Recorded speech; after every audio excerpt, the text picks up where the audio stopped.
Dicen que a veces la historia sucede como tragedia y luego como comedia. El 1 de enero de ese año, de 1994, nos levantamos con la sorpresa de que San Cristóbal estaba tomada.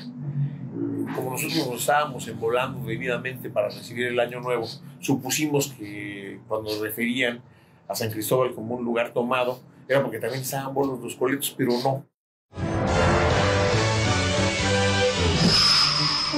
Un grupo de hombres armados mantiene tomados 4 municipios de Chiapas. Según sus voceros, en su mayoría son indígenas chiapanecos. Este no es un alzamiento indígena, sino la acción de ese grupo violento, armado en contra de la tranquilidad de las comunidades, la paz pública y las instituciones de gobierno.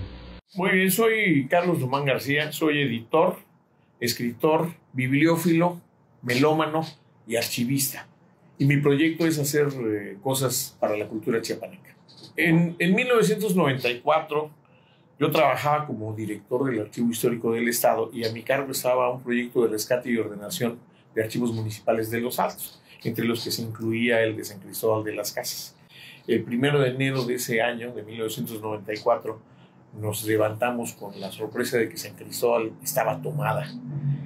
Como nosotros nos estábamos envolando debidamente para recibir el año nuevo, supusimos que cuando referían a San Cristóbal como un lugar tomado, era porque también estaban bolos los coletos, pero no. Estaba tomada por un ejército indígena que estaba iniciando la revolución más reciente y original de la historia contemporánea, no solo de Chiapas y de México, sino del mundo. Y en ese contexto, el subcomandante Marcos, que todavía no era conocido ni famoso, pues estaba circulando por la plaza de madrugada, muy temprano en la mañana, y un investigador que estaba a cargo de este proyecto, Justus Fenner, historiador alemán que vino a Chiapas a hacer sus indagaciones, estaba precisamente a cargo del rescate de este archivo municipal de San Cristóbal. Con mucha preocupación y temor vio cómo estaban aventando los papeles por el balcón del palacio. De inmediato se percató que quien comandaba las acciones era el tal Marcos. Se acercó a él y le dijo: si ustedes tiran esa documentación, están acabando con la justificación histórica que permite su lucha, porque esos documentos dan testimonio del pasado de Chiapas, que es en donde está la raíz de sus causas. Entonces lo convenció de acudir con los 12 comandantes indígenas que estaban en esa toma de San Cristóbal, les dio una microconferencia y los convenció de que regresaran el archivo a su lugar.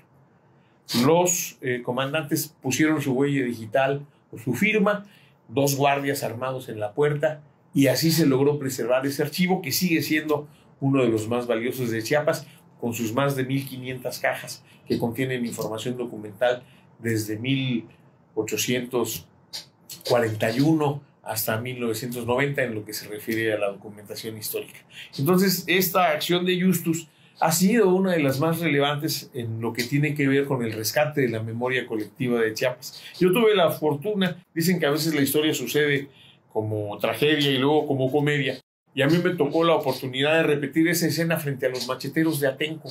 En ese tiempo trabajaba yo en el Archivo General de la Nación y me encomendaron recibir a una comisión que iba a dialogar el propio archivo con el secretario de Gobernación para finiquitar el problema del aeropuerto que causó tanto escándalo en ese tiempo.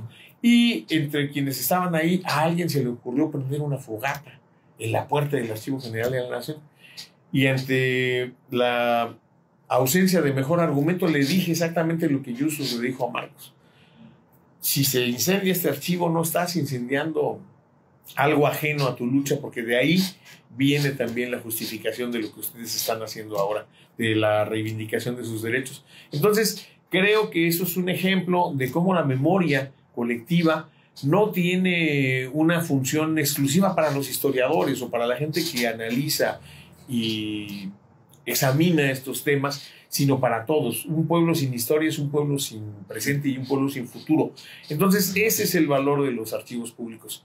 En Chiapas hay muchos reservorios, tanto el Archivo General del Estado como el Archivo Histórico, el Archivo del Poder Judicial, que contienen documentación desde el siglo XVII hasta nuestros días, y que a reserva de lo que opinan algunos que seguramente nunca se han parado en estos archivos, no es necesario ir a las universidades norteamericanas o de otros países para estudiar la historia de Chiapas. Aquí hay documentación suficiente para varias generaciones de historiadores y por supuesto que sí hay también en algunas universidades como Tulane, que tiene una colección que fue reunida por Flavio Paniagua, por este escritor decimonónico, en donde hay una importante documentación sobre Chiapas, lo mismo que los National Archives en Washington, la Biblioteca del Congreso de Nueva York y otros lugares, naturalmente por la historia de nuestro país, en el Archivo de Indias en Sevilla o en el Archivo General de Centroamérica.